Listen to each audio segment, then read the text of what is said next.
Bakit ako magseseso? Wala naman ako mapapala dyan.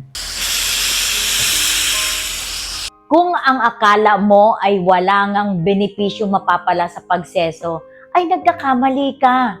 Sa videong ito ay pag-uusapan natin ang 5 benepisyo na natatanggap ng mga seso. Ang Career Executive Service ay isang elite group ng mga executives sa gobyerno na responsable sa pagpapatakbo ng mga ahensya at pagpapatupad ng mga mahahalagang programa at pulisiya.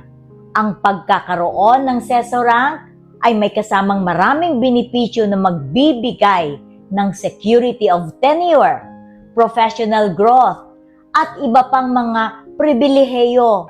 Una, mas mataas na sahod at salary adjustments. Ang mga seso ay may mga ranggo at ang kanilang sahod ay batay sa kanilang ranggo. Ibig sabihin, habang umaangat ang kanilang posisyon, tumataas din ang kanilang sahod. Bukod dito, nagkakaroon sila ng automatic na one-step salary increase sa kanilang original seso appointment kapag sila ay na-promote sa mas mataas na ranggo. Pangalawa, seguridad sa trabaho. Isa sa pinakamahalagang benepisyo ng pagiging seso ay ang seguridad sa posisyon. Kahit na ma-reassign o malipat sa ibang ahensya, mananatili sila sa kanilang seso rank.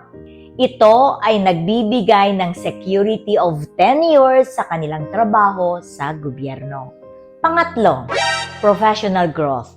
Bilang seso, maraming mga pagkakataon upang ikaw ay lumahok sa iba't ibang leadership at management training programs katulad ng Salamin Diwa at Gabay sa ilalim ng Leadership and Management Proficiency Program.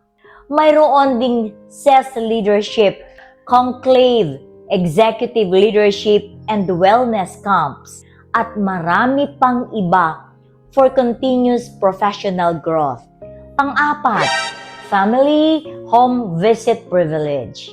Para sa mga seso na naitalaga sa malalayong lugar, pwede sila mag-avail ng family home visit privilege bilang pagkilala sa kanilang sakripisyo. Ibig sabihin, may pagkakataon silang umuwi at makasama ang kanilang pamilya na walang bawas sa kanilang mga sweldo. Panglima, recognition and prestige. Ang pagkakaroon ng seso rank ay isang simbolo ng profesionalismo at kahusayan sa serbisyo publiko. Ipinapakita nito ang dedikasyon sa mabuting pamamahala at integridad sa gobyerno. Bukod sa pagkilala, binubuksan din nito ang mas maraming oportunidad para sa promosyon at mas mataas na posisyon sa loob ng pampublikong sektor. Ang pagiging seso ay hindi lang tungkol sa posisyon. Ito ay isang karir na may kasamang maraming benepisyo katulad ng mataas na sahod, job security, libreng training, family privileges, at prestige. Kung gusto mong maging isang seso, kumpleto kami sa mga resources para ikaw ay makapaghanda ng mabuti para sa lahat ng stages. Click the link in our bio.